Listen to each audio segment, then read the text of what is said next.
Dr. Obichi is an accomplished innovation leadership expert and a public health physician.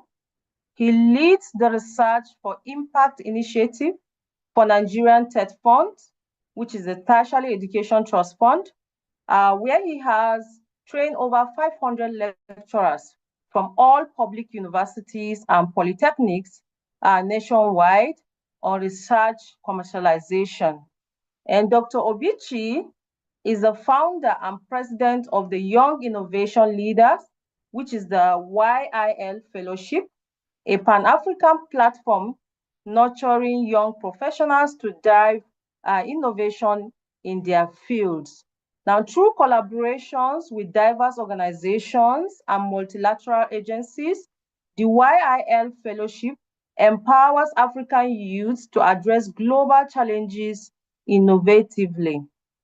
With over 15 years of entrepreneurial experience, Dr. Obichi mentors on global platforms. Notably, he spearheaded the Innovation Lab at the UNFPA Nigeria in 2019, focusing on groundbreaking innovations in maternal and adolescent health. As a speaker at the 2021 Milken Institute Global Conference, Dr. Obichi shares insights and conducts training sessions on innovation, leadership in cooperative, educational, and research settings. Now, through the research commercialization and acceleration program, which is a recap, which he has funded in 2022, he has provided intensive training at top-tier universities across Nigeria. Now, Dr.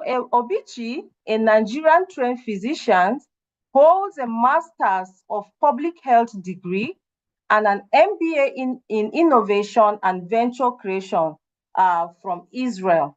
He's a member of the AUAI Continental Strategy Development team and has co-founded AI-enabled healthcare startups, including Teragist, Daru Health, and ePodge Zero.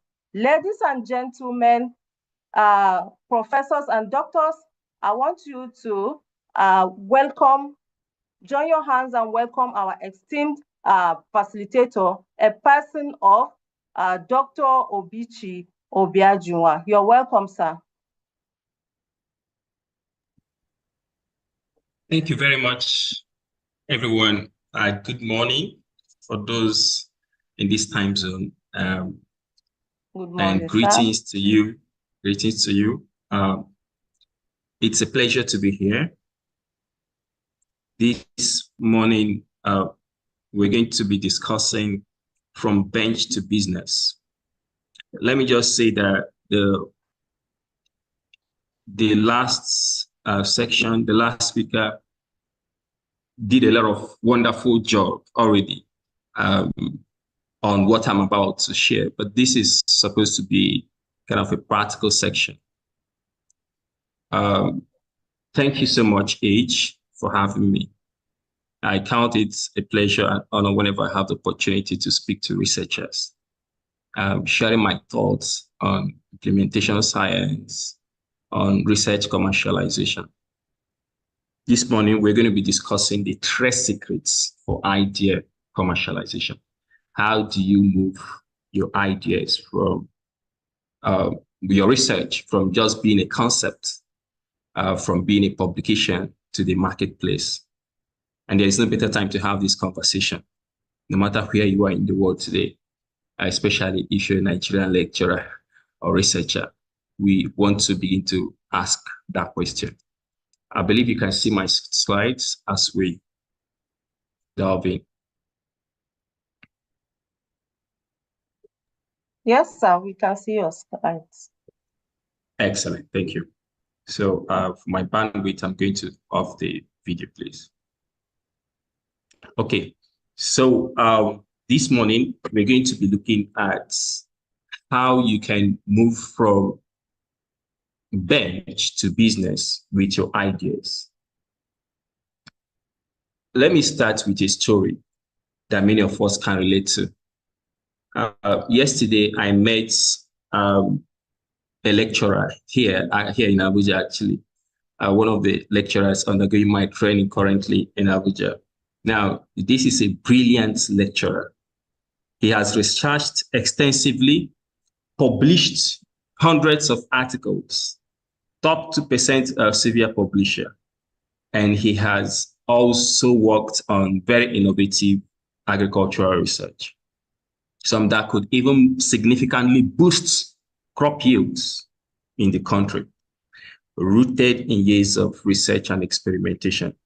Yet, despite the potential, all his scientific and intellectual contributions remain confined to his laboratory, remain confined to the pages of journals for years, and he's unable to make the leap into the hands of farmers who could benefit from them, unable to help farmers who could benefit from all of this to harness the potentials of his research. What is the reason? The reason simply he didn't know how to navigate the complex path of commercialization. And the institutions, especially the one where he's lecturing, has not also been able to effectively enable him. The question then becomes, how do we transform our research and publications into viable products for market and national economic development? Sadly, the story of this professor isn't unique. It's not unique. Across our universities and research centers, countless brilliant ideas and inventions remain locked away, never reaching the people who could benefit most from them. According to recent statistics, less than 10% of innovations developed within Nigerian universities make it to the market. This gap between research and commercialization means that our society is missing out on solutions that could address pressing challenges from healthcare to agriculture and beyond. So, question becomes, why is research commercialization so important? Why is it so important? It's actually very simple. Great ideas alone don't change the world. Research concepts alone don't change the world. It's the successful commercialization, implementation of those ideas that does. When we think about the societal impact we want to create, it's not enough to develop new knowledge. We must translate that knowledge into tangible products, services, and solutions that solve real problems. By commercializing our research, we can then unlock new avenues for economic growth, create jobs, and drive local development. Today, we have graduates from our universities, from our polytechnics, who are not able to find jobs. And I really argue that much of this blame should be apportioned to the people who have been teaching them, to the lecturers, to the researchers themselves. Why is that?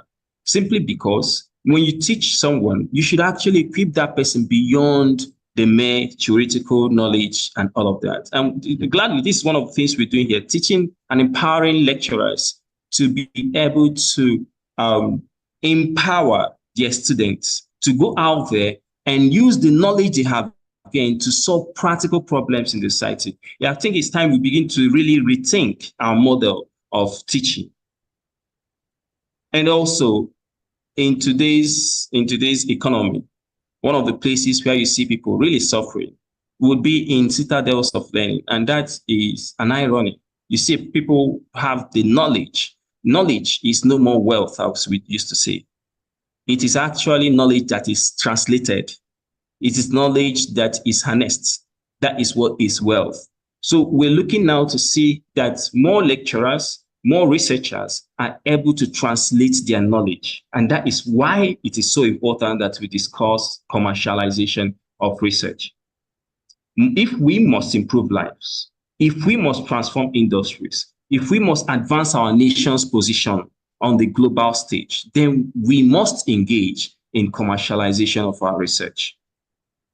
Today, I will share with you some trade secrets, practical strategies, and insights that can help bridge this gap between the bench and the business world. Together, we can turn our research into real-world solutions, bringing not just pride to our institutions, but real value to our communities. So let's dive into this journey from bench to business and explore how we can transform our ideas into impactful market-ready solutions. Now, this is the step. For many of us, our expertise lies in the laboratory. It lies in writing publications, writing articles, making publications. And this involves us dedicating a lot of days, a lot of hours, a lot of years, even in research and development. But how do we take these results and ensure that they make meaningful impacts outside the laboratory? That is the question this slide is supposed to answer. It just shows us the landscape. This is where the process innovation commercialization comes into play, turning our research into market-ready solutions. The journey from the lab to the market involves several critical stages, and it starts with problem identification, where we identify problems that matter within the society. And this is a challenge, and I want to really challenge every researcher listening to me. The challenge is usually that we want to do research out of self-interest. And I think we must retrace now our steps. We must begin to unlearn that research should actually be to answer questions in the society. We should begin to understand what problems that exist in the society and ask ourselves, how can we retrace our steps? How can we use our skills, our competencies in research to answer these questions? Not just us engaging in research because we want to gain a promotion, or we have an interest in just some area and we just want to just do that research for our own self-interest. No, if you really want to commercialize research, the very easy part would be for you to, first of all, identify a problem that matters, identify a people that own that problem, and then begin to ask the right research questions.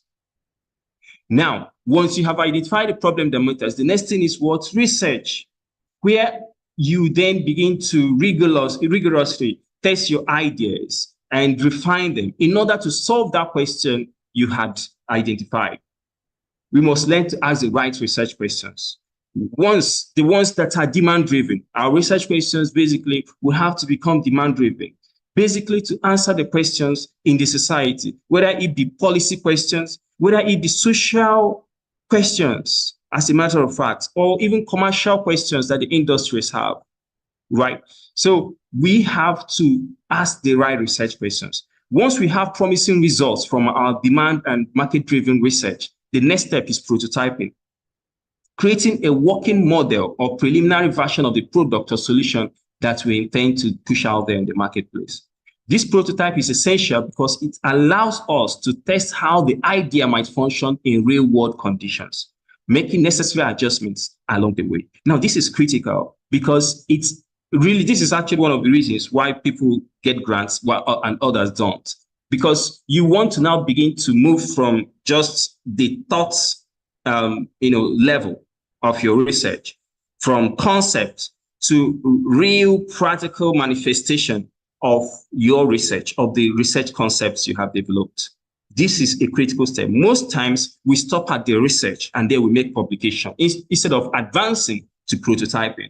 That concept, that question you have been able to answer, go the next step.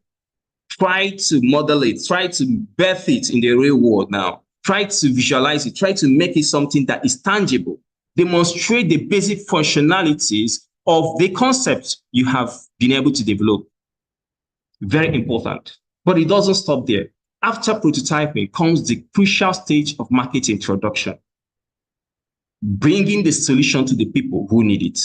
This involves everything from setting up production to finding distribution channels and creating a go-to-market strategy. And this is why it's important for us to understand some elements of business modeling, though we are researchers, though we are lecturers. Because without that knowledge, then it becomes difficult for you to really conceptualize the end-to-end journey of that product from the market, from the society to the marketplace, right? Or from the laboratory to the marketplace. Now, this involves you understanding what is going to be the process of production, what is going to be the process of manufacturing whatever thing I've produced in the large scale, what is the process of channeling it to the people who need this, who need the most, and what would be my go-to-market strategy. It's at this stage that many research concepts face significant challenges, often requiring strategic partnerships and investment to scale effectively. Yet, it's a step that holds the potential to transform research into tangible benefits for our society. This point of market introduction. And sometimes as a researcher, it's not even your role to do this most of the time, unless you want to go straight on to spin out. But your institution now comes in to support you to license this technology from the point that you have prototyped it and protected it to the hands of industry players. Prof, the earlier speaker was talking about how that there is a silo, a gap between the academia and the industry. Yes, it's simply because we share a lot of that blame. Our research is not really relevant anymore to the industry. And there is a way out. While I think I'm going to come to that, but let me just say this. The way out is by you identifying a research problem that matters. A research problem that matters. I'm going to quickly digress a bit to give you 4 approaches to research commercialization. Number 1 is the supply-driven research, supply-driven innovation, or supply-driven research. Now, what happens there is that you finish doing your research, and then you're looking to see how this research can solve a problem in the society, how this research can be commercialized. Pay attention to this. This is what most of our researchers do. This is what we engage in. We finish our research, then we begin to think, okay, how can I commercialize this? I have had someone talk about commercializing research. How do I go about that? Or which industries can I take this concept to? That is the wrong way to go about it. It's the wrong way to go about it. While sometimes you succeed, but it's just fair chances that you will succeed. The second, that is simply like a hammer looking for a nail, right? We know how difficult that could be. The second approach would be the demand-driven approach. The demand-driven approach is where you look to the society, you look to the community, you identify a problem that is worth solving. You identify how your competencies, how your research competencies can key into that. Remember, this is where collaborative research now comes in, because there is no problem out there that only you can solve with your competencies. It's not possible. It's not going to be an innovation, and it's not going to make sense.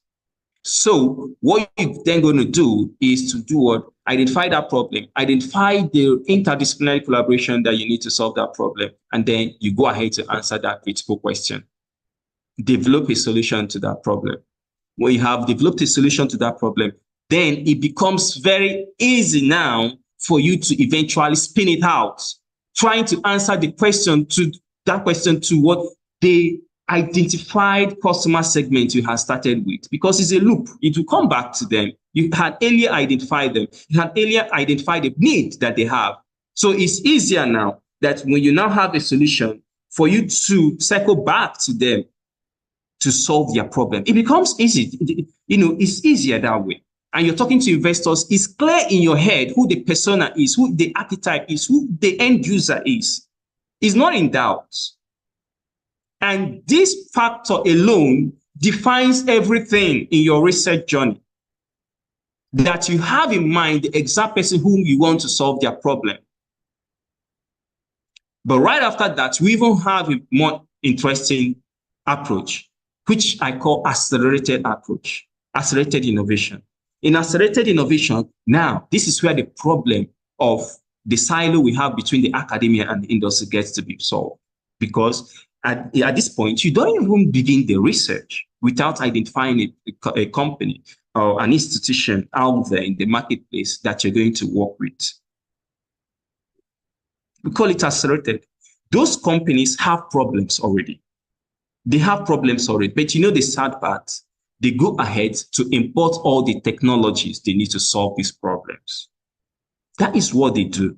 They go ahead to import all the technologies they need to solve these problems with dollars, right? So now you're asking why the Naira is weakening or why your local currency is weakening. It's just simply because there is really no solution to be absorbed by those that need them in the marketplace.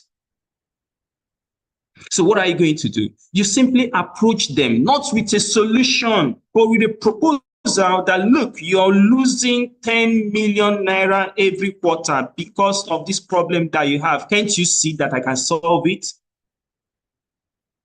But you have to do the work to identify that this organization has this problem to start with. Who doesn't want more money? But when you need to tell them how that they are losing money, how that they can make more money, and how that you have the solution to that problem.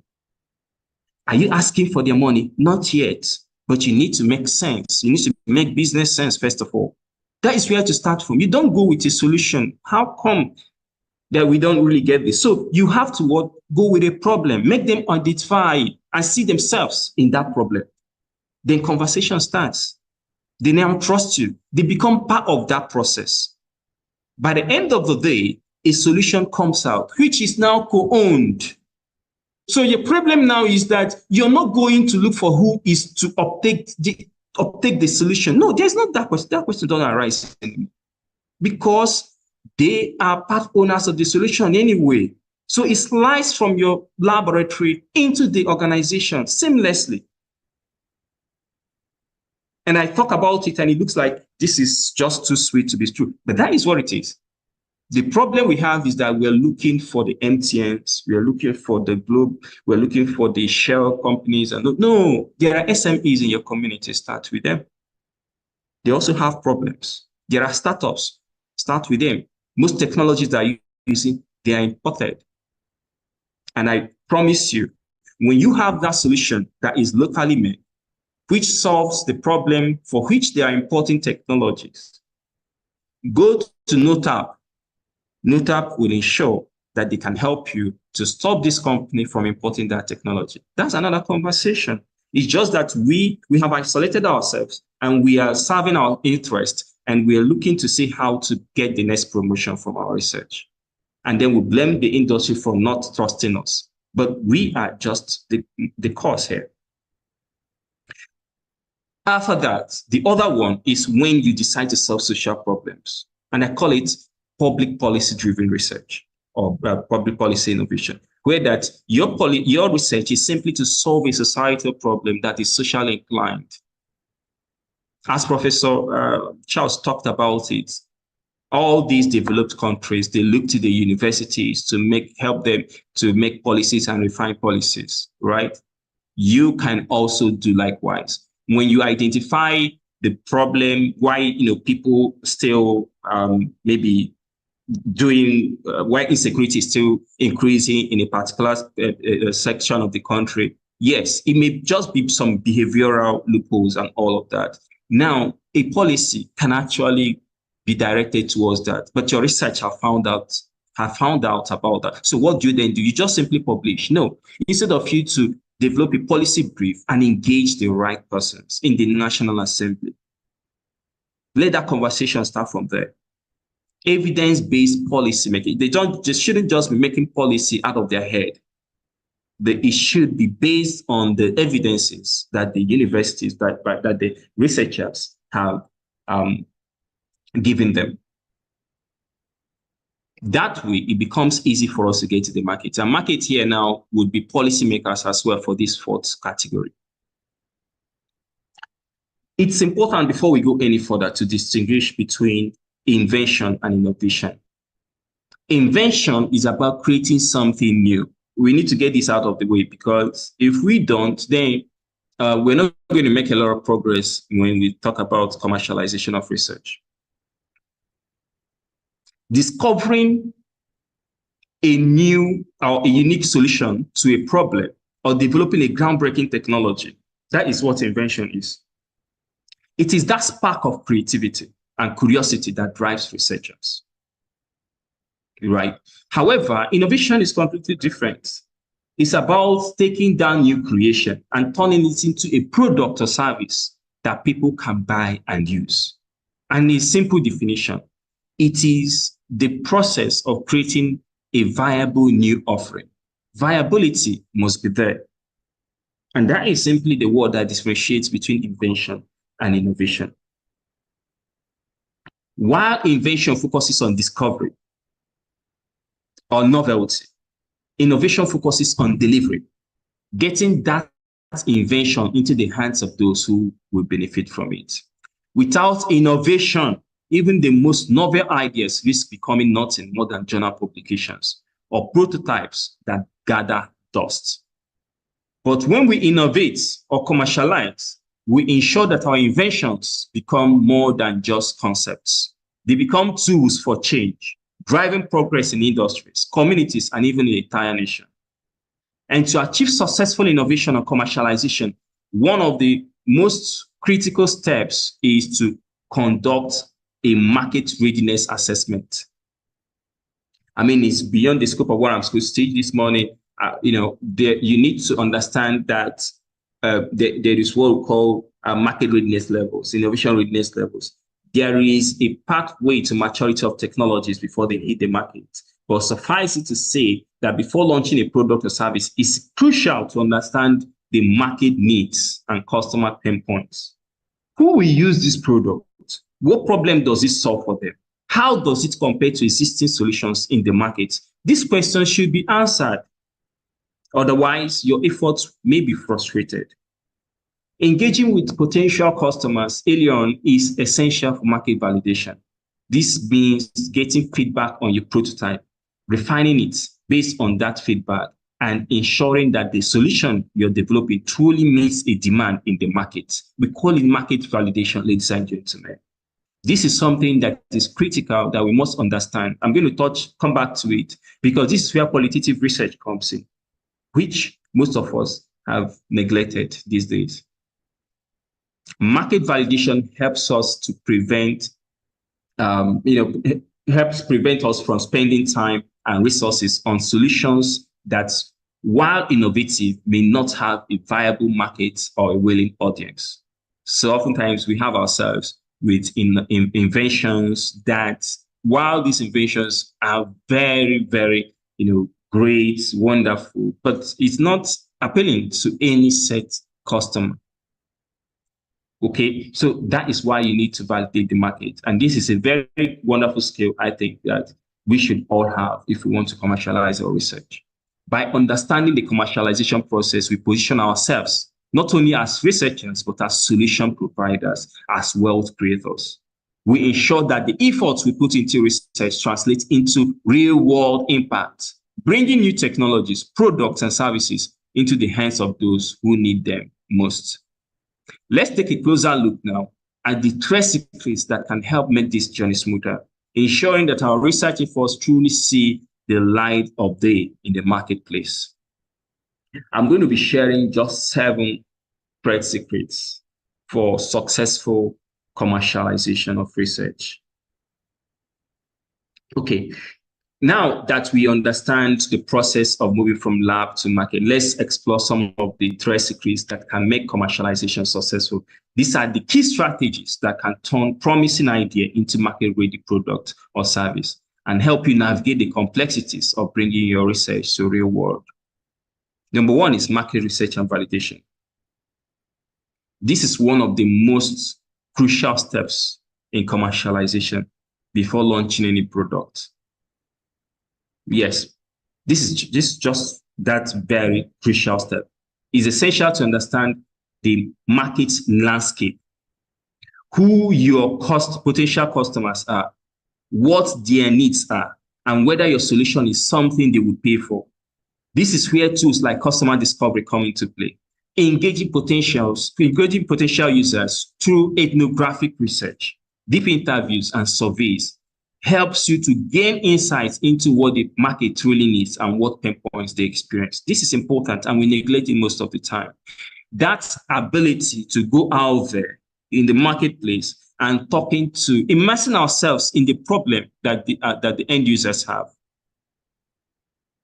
Getting to observe them, getting to ask them deep questions to understand exactly what their pain points are, because you don't take your research at the surface level. You want to understand exactly what the problem is, and you can't do that by just passing questionnaires. You're going to go there, you're going to do ethnographic studies, you're going to do surveys, you're going to observe them, and you're going to be able to see the problem through their own eyes.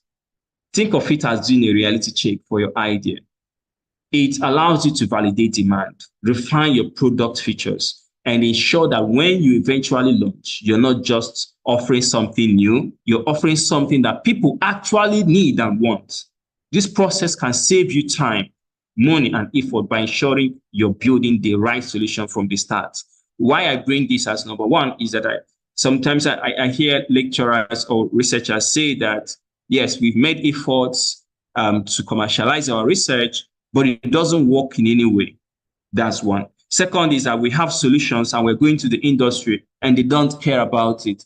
That is another concern. Why is that the case? It's because at the beginning of their research, they didn't quite consider market research and validation. They didn't validate it at that point of technology readiness level 2, 3, 4.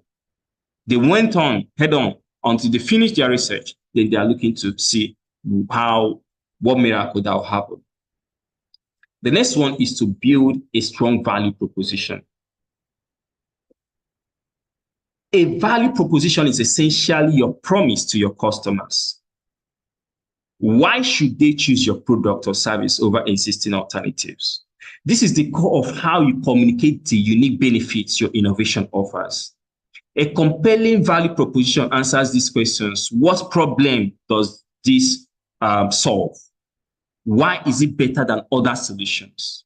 You're undergoing a research and you eventually want to see that this research goes out there to the marketplace. Question becomes, what exactly is the benefit? What exactly is the problem you're trying to solve? Why does this problem still persist?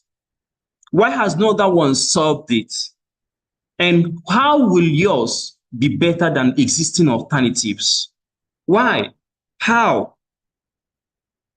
To develop these, tools like value proposition canvas can be extremely helpful. So I want you to look it up. This framework allows you to map out the customer needs and how your product addresses them. So you have to start by identifying the particular needs of the personas you're interested in solving their problem. If you can reduce the market to one person, in your mind, you see that one person, that unique person with their unique needs, and you're able to solve their problem using your research, then you ask yourself, how many similar persons are there in the society? That is the approach. Don't start from the society and narrow down to one person. No, start from one person and then upscale it to the society. That's how it starts. Because if I can effectively solve the problem of one person, then I can identify how many of such persons are there in the society.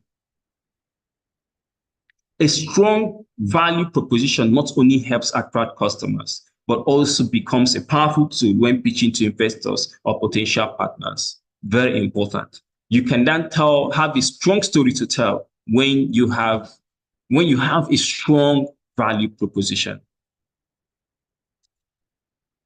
Very important trade secret when it comes to commercializing your research is intellectual property strategy. You must have an IP strategy. You must have a solid IP strategy. Protecting your ideas is critical as you move from research to market, ensuring that you retain ownership and control over your innovations. This can be done through patents, trademarks, copyrights, trade secrets. Most times we do patents in the academy. We just do patent because of promotion. Because the patent comes with some good stats. While that is wonderful, you need to realize that we're discussing something different here. The IP strategy you're going to have is going to help you achieve that defensibility you need in the marketplace. Your ability to stand out there and reap the rewards of your solution over the next couple of years, 20 years, usually if it's a novel product. Right. So patents are ideal when you want to protect a new invention or process, giving you exclusive rights for a certain period. Trademarks protect your brand, talking about names, logos, slogans. But sometimes it's better to keep a formula or process as a trade secret, especially if it's something that can be easily reverse engineered. Now, this is important. It's not everything you go to patent. Sometimes when we talk about intellectual property, our minds just go straight up to patents. No, you need to have an IP strategy. You may not do patents, you may just allow it as a trade secret. Because remember what patenting means. When you patent, it becomes out there in the public domain. So if it's something that can be easily reverse engineered, then it becomes a problem. People would just have a better version of what you have out there, and then your efforts may just go down the drain, or they even infringe on the patents, and you don't have all that it takes to pursue and regain your rights. So it's important we understand that we need to have an IP strategy. Additionally, it's crucial to use confidentiality agreements when discussing your idea with potential partners or investors. This ensures that your IP remains secure during those initial discussions, safeguarding your innovation until when you are ready for broader market exposure. Creating a minimum viable product. This is important, very critical. An MVP is a basic version of your product that allows you to test its core functions and features with real users. This is another secret why people get grants and others don't get grants. This right here. Because with this, you have diffused a lot of the assumptions. The MVP is a way to test, learn, and iterate without investing heavily in full-scale launch. By putting an MVP in the hands of early users, you can gather feedback, identify necessary improvements, and make adjustments before scaling up. This process of iterative development is essential. It allows you to refine your product based on real-world testing rather than assumptions. It's far better to pivot early based on user feedback than to find out later that a crucial feature is missing. And this is very critical, because by the time we have focused on creating something new, something innovative, we have fallen in love with the solution. We drive through to the finish line very quickly without realizing that we have, there are points of mistake here and there. When we realize eventually at the finish line that, look, there are mistakes we have made, it becomes so emotionally draining and also resource draining to want to look back. And that begins the failure journey. So you don't want to neglect this critical step, which is having a minimum version of your product, which is, of course, not going to cost you so much to then do. The next one is business model development. This is another critical piece of successful commercialization. It's not enough to have a great product. You also need to have a clear plan for how you will generate revenue. Should you sell the product directly, license the technology to others, build partnerships, or offer it as a subscription service? These choices can dramatically impact your path to profitability. Tools like the business model canvas can help you map out key components of your business model, such as value propositions, customer segments, revenue streams, and cost structures. These are critical aspects of a business model, which you must develop from the early on in your laboratory, even before you get to the marketplace. This critically helps you make strategic decisions about what pricing, distribution, customer acquisition, and exactly what the offering should look like for a said customer segment. The next one would be, there are 7 of them, so this is the 6th one now, building strategic partnerships. As you move towards market introduction, building strategic partnerships can be a game changer. Working with manufacturers can help you produce your product at scale, while distributors can assist with getting your product into the hands of customers. Investors can provide the capital needed to expand production and reach new markets. I want to really say here that you cannot do this thing alone. It's important that we note that we cannot do it alone. There is no way that you can commercialize your research alone or within just that your research group. You must go out there and seek partnerships, people to collaborate with in order to do this. And you must be willing to do that. And the best kept secret in research commercialization is this. You are just a researcher. That's who you are. You are the researcher. Nothing says you must be the commercialization team. You must let go and involve others and give them a fair share of the company, of the entity, so that you go back to the classroom, because that is what you are trying to do. That's your mission, to be a researcher, to be in the classroom and teach. While you have gotten into technology readiness level 7, other people can then go ahead, whose duty and competencies is it to what? Go out there and get the money and push it into the markets and stores and shops. That is what it should be, right? But before you even talk about partnerships, please make sure you have the right team members. Of course, your competencies must be complementary. Assessing funding. This is the elephant in the room. I know as I talk about this, people are thinking in their heads, oh, you're not talking about money. Do you think it's easy to do this? Funding. Yes. While funding is wonderful, is good, is the lifeblood of any commercialization effort, you must understand that there are the first things you need to do, which is to get the solution, get the problem right that you want to solve. It has to be a problem that matters. You have to have a concept that fits that problem adequately, squarely. All right. Now, there are different sources of funding you must look to. One would be grants. That is the first one, grants. In fact, actually, the first one is your own money. Okay, you need to bootstrap some of the time. So, but the major fund you need to start is grants. You're in one profession that someone is willing to pay for your vision if only your vision is worth paying for. So why not? Why not assess the grants, learn and acquire that skill of grant writing, assess the grants. The grants will help you move your idea to a very reasonable stage before an investor will find it appealing. So you seek these grant opportunities, very important. And then it's free money, meaning that they are not going to take a portion of your company. But when you get to a certain point, you need to now look toward investors. Grant cannot make you rich. I keep saying this. Grant is money that is supposed to use to do something, solve a problem. It's not designed to make you rich, right?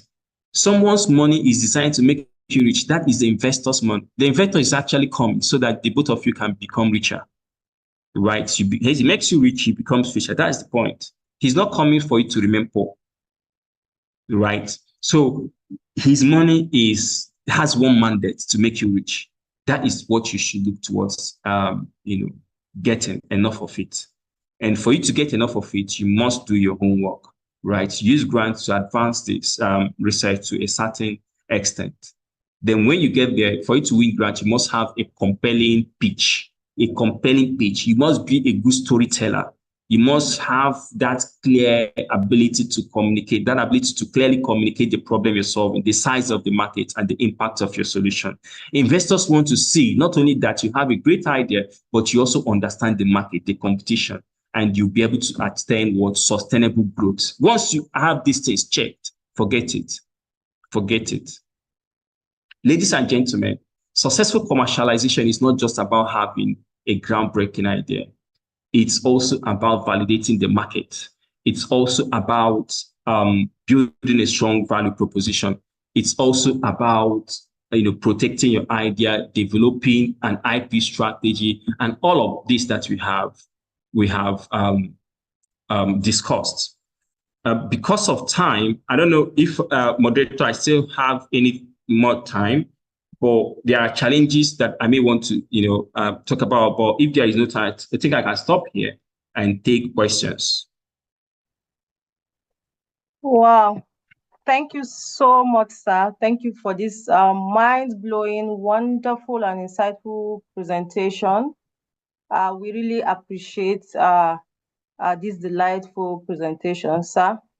Unfortunately, we don't have much time, and we are supposed to take the question and answer section now, but we want to plead with you, sir, if our next facilitator is ready to start her presentation because she has another meeting. If you can please stay after her presentation, we'll now take questions. So I want to plead with everyone. That is fine. I don't know if it's possible, sir. Yes, that's fine. Okay. Thank you very much, sir.